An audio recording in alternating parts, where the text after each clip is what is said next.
Hello and welcome to this Register webinar where we're going to be talking about how to survive a major email migration. So email, we're still talking about it. It was once the bastion of communications, and as we all know in many organizations, all organizations, it's still got a very important place. But it can still therefore cause severe headaches when organizations try and keep it aligned and up to speed with everything else that's happened over the past decade, with all the social media and all these other ways that we have of communicating today.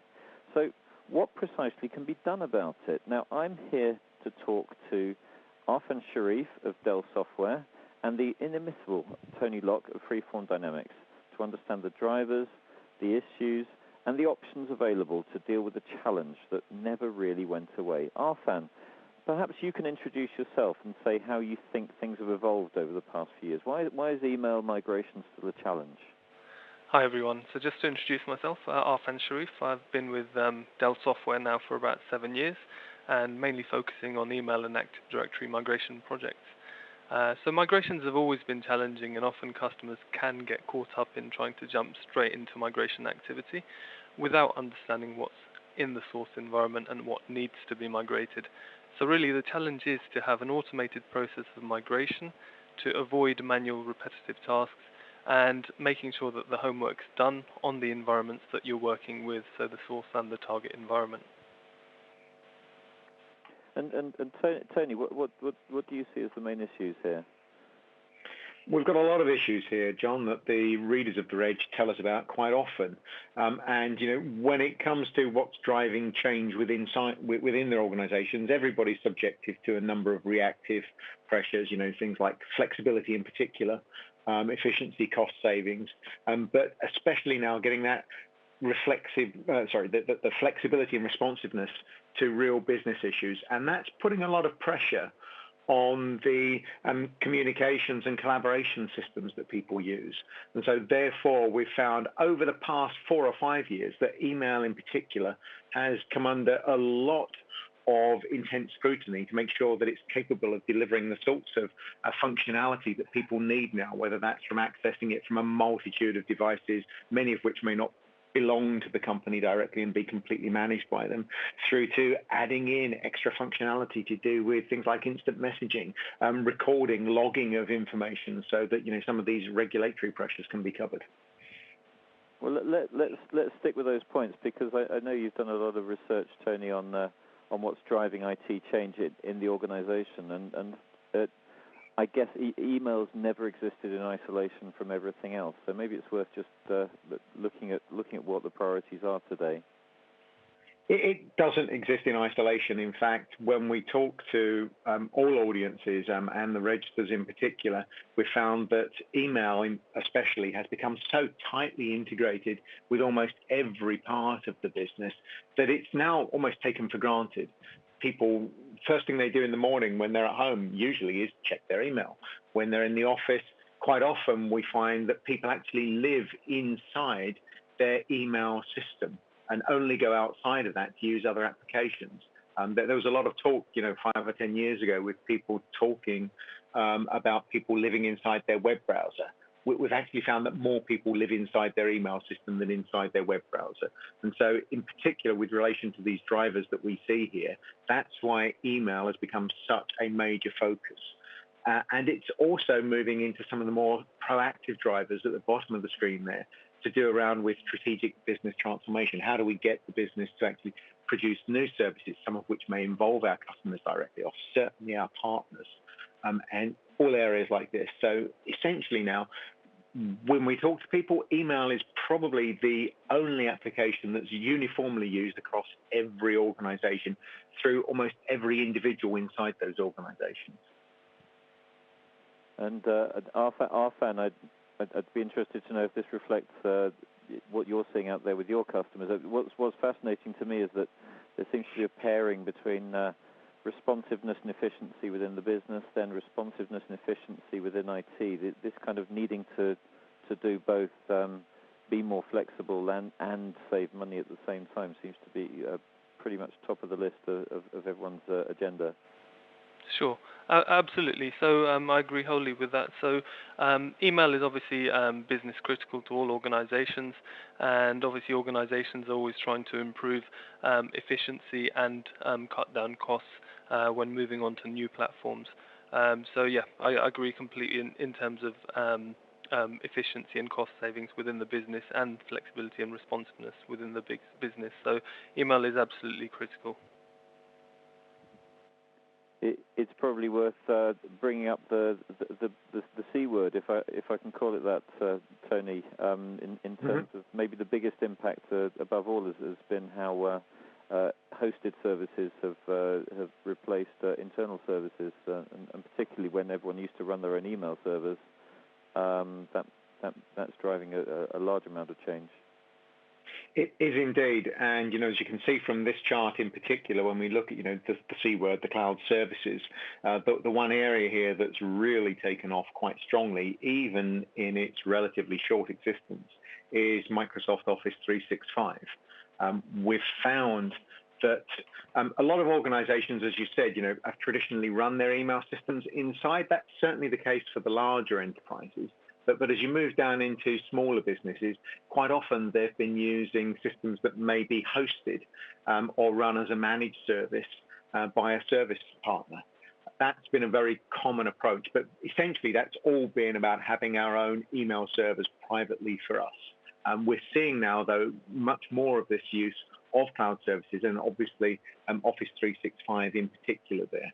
It's a relatively big change, but it's not just confined to those smaller organizations either. We are seeing larger enterprises also looking to move this outside, because whilst they see mail as being absolutely crucial, as well as all of the other things wrapped around mail, it's no longer just about mail. It's also about that whole collaboration side. It's about sharing information efficiently. And lots of organizations, particularly larger organizations, tend to have quite a spread of things like SharePoint running, many of which may have been centrally set up by IT, but others may have been just spun up by individual departments. And so that's where using something like Office 365 that's got SharePoint embedded within it helps simplify things from the IT manager's point of view, as well as hopefully improving everything for the rest of the organization in terms of resiliency. And Arfan, I think I'd be very interested in your take on this as well, because essentially you don't work for any of the companies that are on this chart, so you've got a very objective view. How are you seeing your customers evolve, and particularly bigger to smaller customers? Are you pushing on an open door? Are these vendors pushing on an open door when it comes to talking about hosted services? Yes, we've also seen a big drive of customers focusing on heading towards the cloud, mainly Office 365.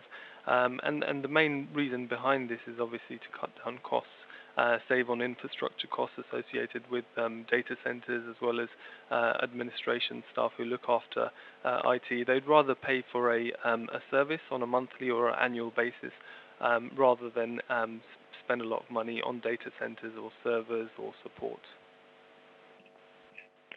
And I confess I've never fully understood why anyone ever ran their own email service, but we're certainly moving quite fast away from that now.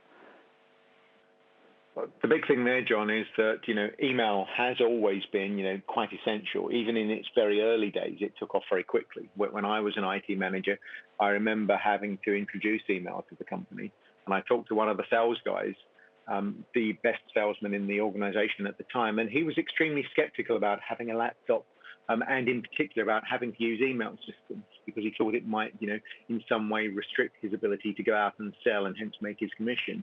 But within, 10 days, and probably within about 3 days, he turned into the biggest evangelist to get his colleagues on that. So email has always been essential to the company, but until very recently, they've had to run it themselves or have some sort of managed hosted service, which is still essentially run it yourself or getting someone else to do it, but it's been as an individual flavor.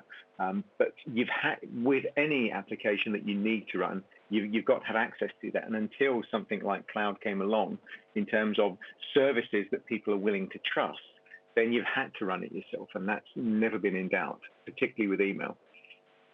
So keep talking, Tony, because cloud isn't the only driver, is it? That we've got a number of other causes of people needing to move their email. And I think an interesting point that we've talked about before is the fact that some of these drivers are things that don't happen very often, and therefore experience of email migration tends to be quite low in organizations.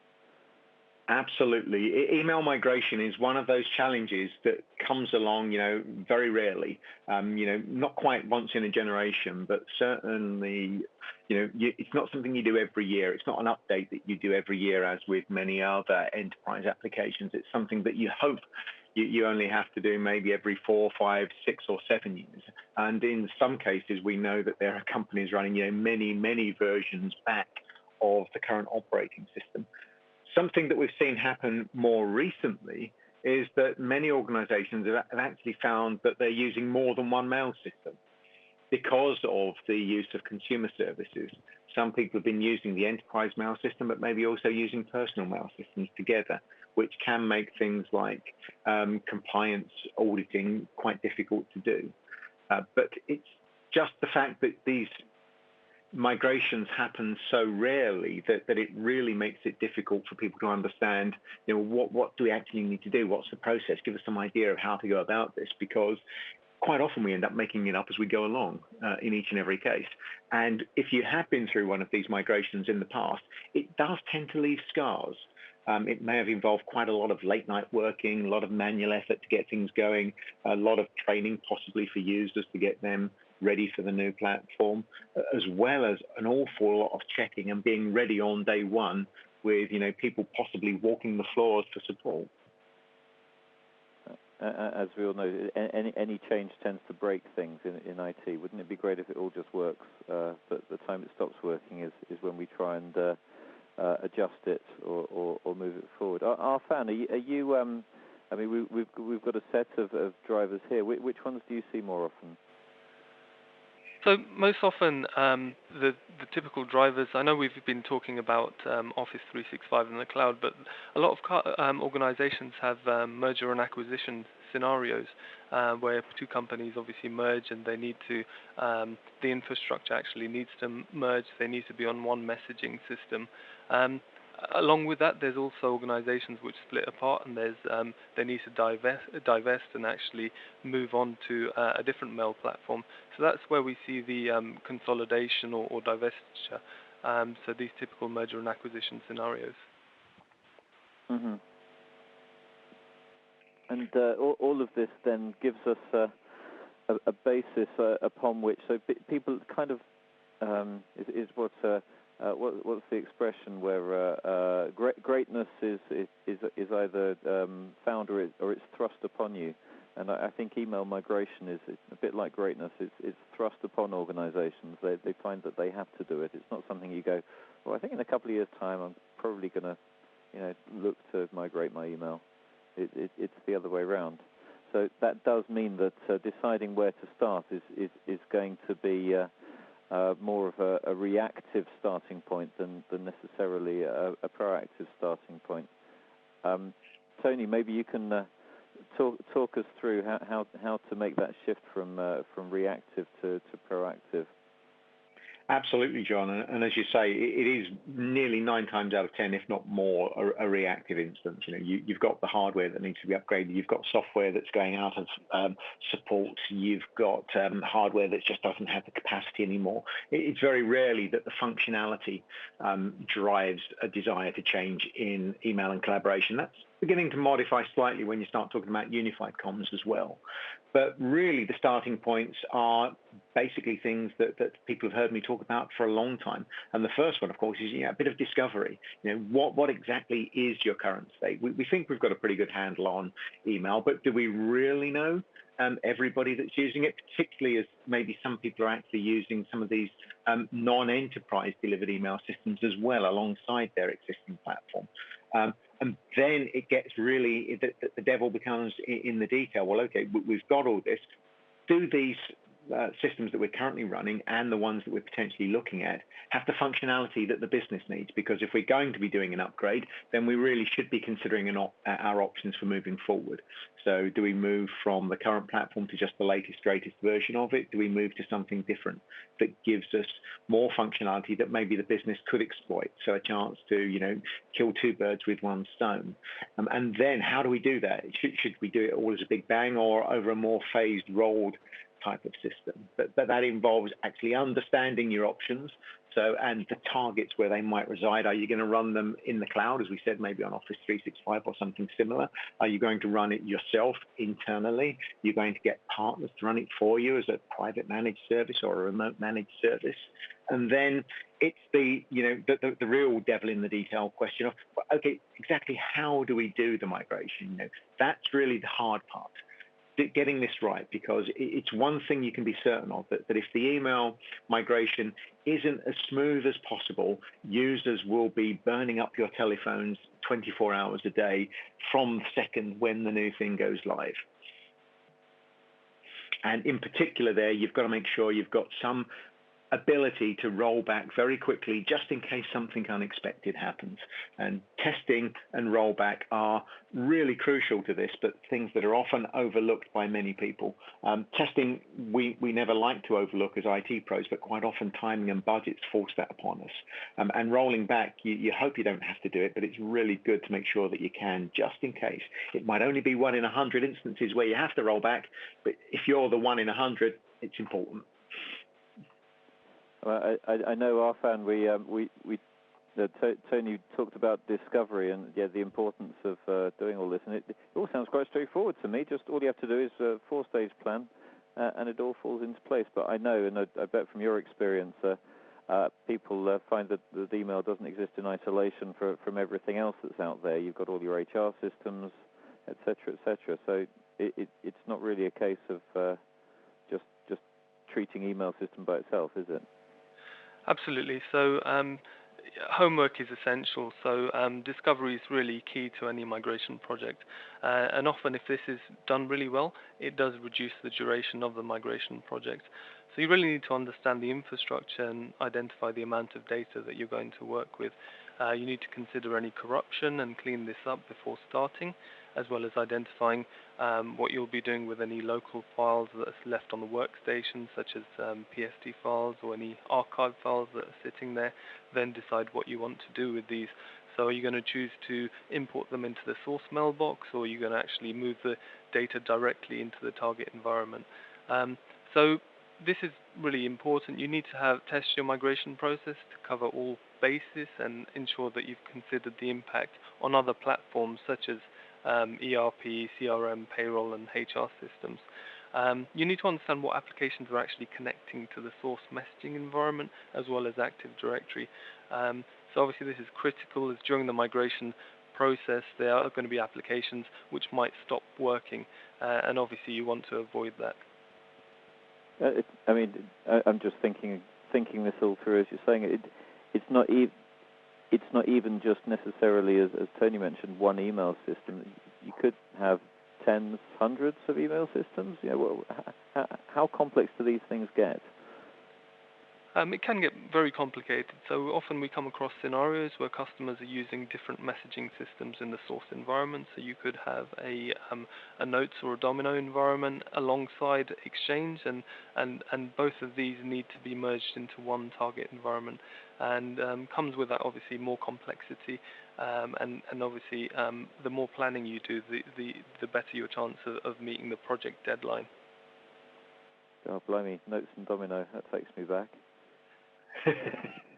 Yeah, I mean, you'd be surprised at the amount of Notes environments that still exist nowadays. I mean, every year we come across more than we actually expect. So we think that this is going to be the end of Notes migrations. However, we come across a customer who's got 100,000 mailboxes sitting in the Notes or Domino environment.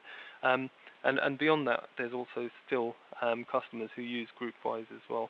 So there are a lot of legacy environments. It reminds me of my garage.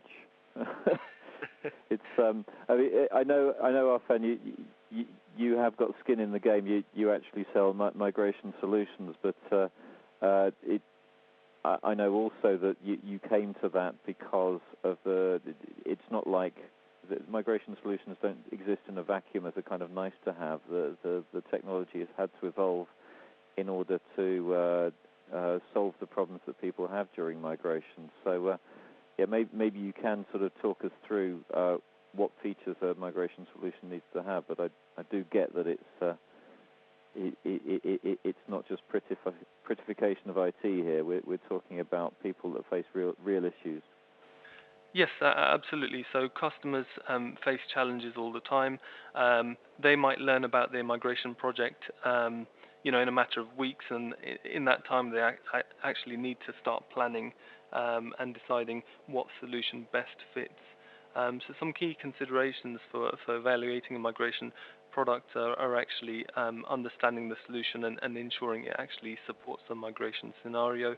So can it handle all the mailbox content you're looking to migrate, which includes archives and PSD data as well as calendar data and permissions? Are there any limitations associated with the solution? So is it likely to have impact on your messaging environment? So could it impact Exchange or Domino? Or could there be problems processing particular types of data which exists within the mailbox? Are there environmental limitations such as restrictions or limitations with trusts that impacts the functionality of the solution, or even access rights to perform the migration? Some of the other things to think about are performance. So will it allow you to achieve your number of gigs per hour that you're looking to get to meet the project deadline? And will it allow you to scale up in case you fall behind during your migration project? Are there any network limitations that you need to think about that could cause issues? And does the solution allow you to pre-stage, so synchronize over a long period in case you have network issues or bottleneck? There's many other considerations such as password privacy and preservation, which is obviously key, and this will allow you to maintain security and enhance the end user experience. There's also things like subfolders. Are they going to be taken across? And are you able to merge any PST data directly into the target mailbox? The other crucial things are support. So do you have a reliable support team? So this isn't just during the migration itself, such as floor walkers. This could be the technical support team to help you with the product itself and actually implement and configure the tool and get the best out of the tool itself. So all of these factors really need to be taken into consideration. I was going to say, just adding from my point of view, John, to go on the details that Arfan put in there, there's a couple of other things that should be considered, and that's that many people now use their email systems almost as their filing system. I remember when we first implemented email 20 years ago that we had very small mailboxes, so we forced everybody to essentially save any attachments that they received, which in those days were quite small but still took up noticeable space on the email system, to actually save the attachments outside of the email platform. Now people save everything inside the email platform. It's become their file system of choice almost. And that means there's often a lot of duplication of information in there. But also these things can run back years. I mean, I'm probably the worst person to preach here because my own email system sitting in front of me as we speak goes back, it's got mail in there from 20 years ago that I still occasionally refer to, but not very often. So that really brings up the question of should we be doing some archiving on this? But the really important point about everything that Arfan described there is, frankly, what we need to do is be able to automate the entire migration process. Many of the listeners out there will have undergone mail migration projects, 5, 10 years ago, when essentially it was a very manual process. And that means that you've got lots of IT pros spending a lot of time, usually overnight and at weekends, doing things and doing things repeatedly. And that obviously introduces the possibility for error. So automation and elimination of those manual processes is absolutely key in this. I was going to say, I mean, this isn't really a question of just turning up with a CD-ROM and chucking it into a server and pressing play, and it all just kind of shifts across from one platform to another. And presumably you've got to keep the the users in the loop, they're not necessarily going to even have ever used the new environment. So it could be a nasty mess, couldn't it? It's one of those things that quite often we hear quite a lot these days from ISVs telling us that everything's so intuitive that users don't really need any training. Frankly, that's not something I've ever truly believed in. In fact, it's not something I've ever believed in. You need to have people understanding the new system well enough so that at least they can use it in the same way they did the old system, because it might be that some of the icons have moved around. It could be that things look very, very different. But there might also be some really new functionality in there. We said it might not be a major driver for change, but it's certainly something that could be exploited by the business. So if there is new functionality in there that people need to be made aware of, then making sure that users are trained and aware of how to exploit this stuff from day one is really important. And alas, training, like testing, tends to be one of those budget items that gets put into the original project plan and quite often then taken out on the grounds that maybe we don't have quite as much money as the company thought we did to do this. Mm-hmm.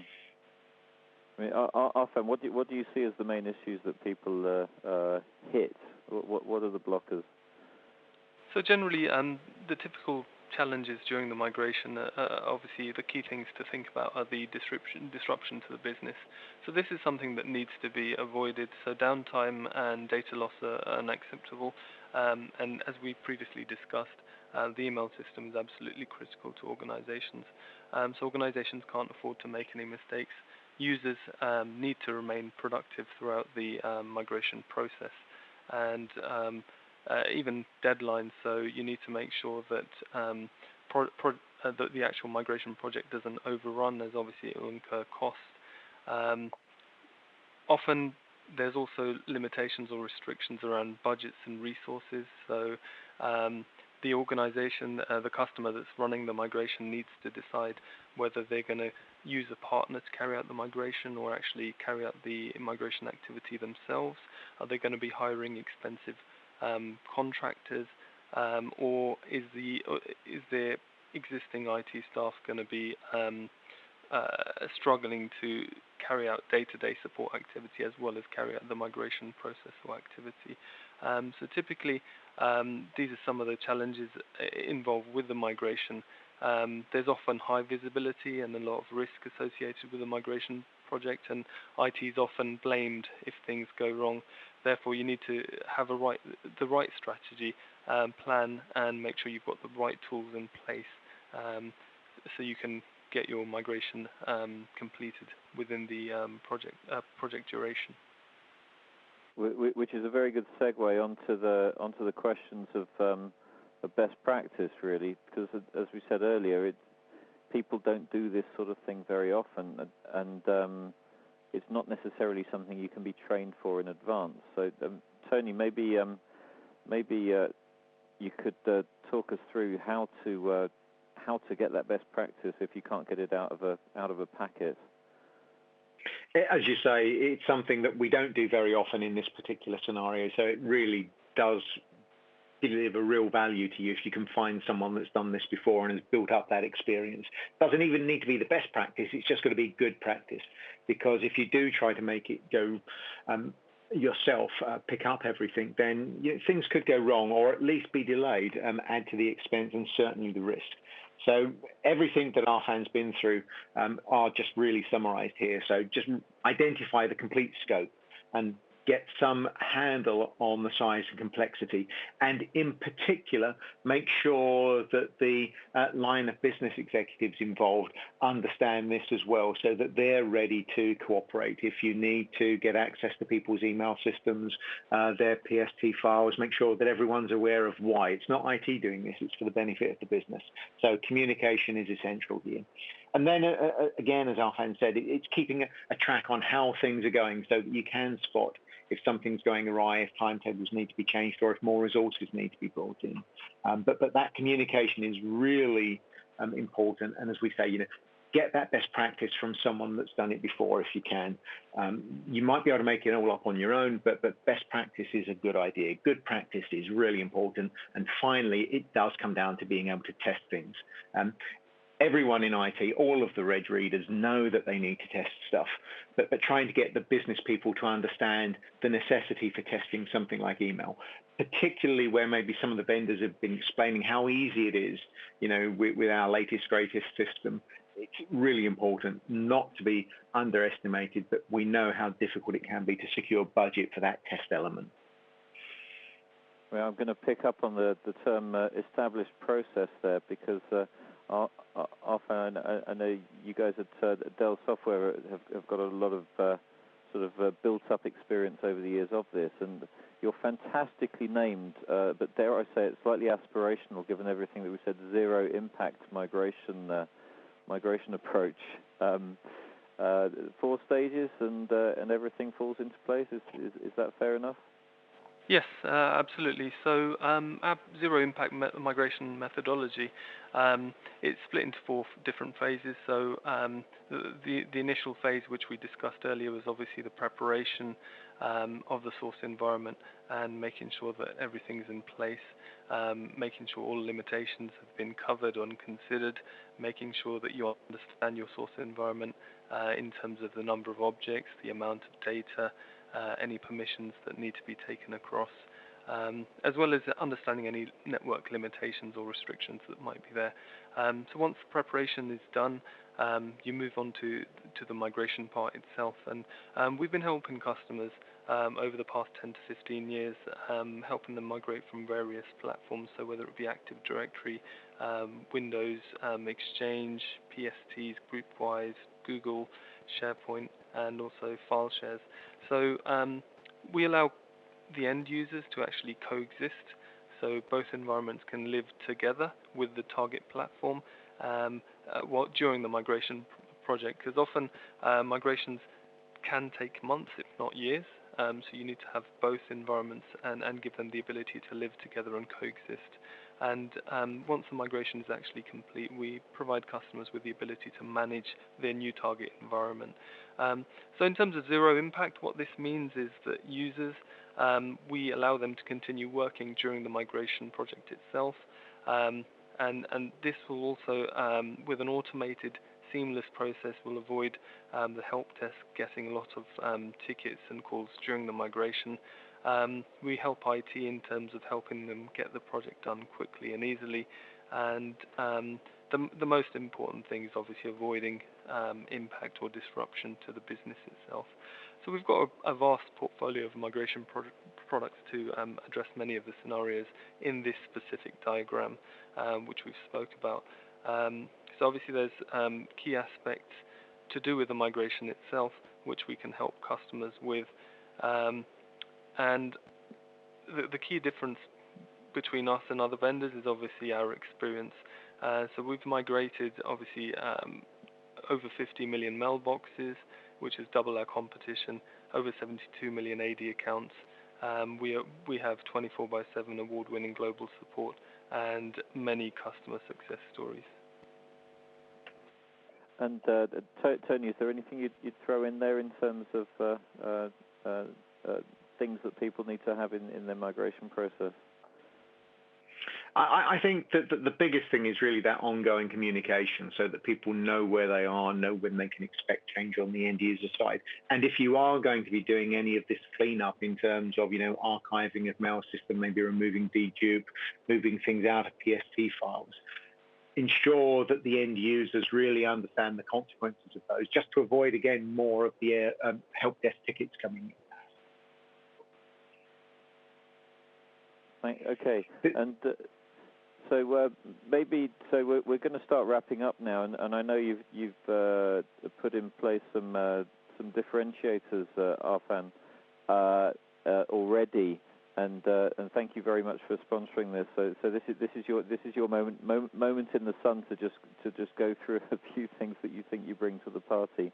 But at the same time, maybe you could just summarize to us what do you really think in any migration solution are the absolute can't do without elements, and what do you see as the kind of yes, they're differentiators, but they scale up or down depending on the kind of migration involved? Sure. So the key thing to migration projects is something that we've already touched on and mentioned is the actual avoiding any disruption to the end user themselves and making sure that the migration can run successfully without any disruption to the business. We've already discussed that the key thing is making sure that you plan for the migration and obviously you have the ability to report on both the source environment as well as the actual target environments while the migration's going on. So to make sure that we understand how much data has actually been migrated and how much data is remaining. The other key thing is keeping the users informed. So that's absolutely critical, is keeping them informed during the migration project itself. So in terms of what we can offer is a complete end-to-end service. So we've got a complete migration portfolio which allows you to migrate from multiple source platforms, and obviously we can help customers prepare, migrate, coexist and manage. So we provide multi-platform support. We can help with the management during the migration project itself. We provide automated processes and ensure that there's no disruption. And lastly, just to touch on the global support, so we've got award-winning world-class support as well as a very powerful and professional services team who carry out migrations on a day-to-day basis, so they have very experience in what they do.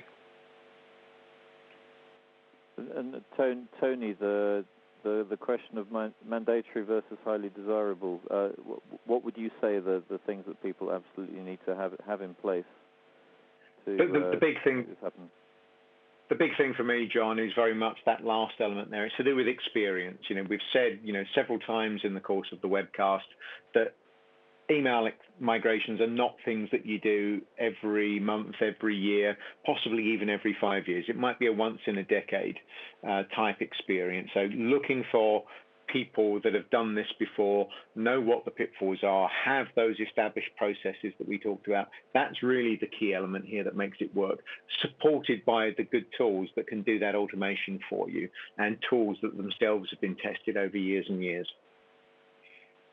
Excellent. Well, thanks very much. I think without further ado, we're going to wrap things up there, and thanks to Tony and to Arfan for your input, and I hope you, the listener, have got a good deal out of this.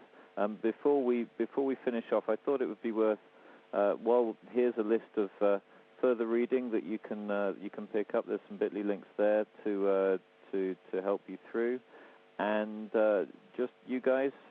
While I'm saying thank you to you, maybe if you could offer one final piece of advice to anyone that's been listening to this webcast, then what would it be to help them make that email migration a success? I would go with plan. Make sure that the plan's solid. Yes, and, absolutely. Arfan? Yes, so planning is absolutely key, and make sure you have some processes in place to be able to roll back and give in case you need to roll back and access the source environment again. Absolutely. Okay, so on that note, so just do it is both the best thing you can do and the worst thing you can do. Get that plan in place, get the process in place. Okay, well, thanks very much, Tony. Thanks very much, Arfan. And please do tune in next time. Thank you for listening.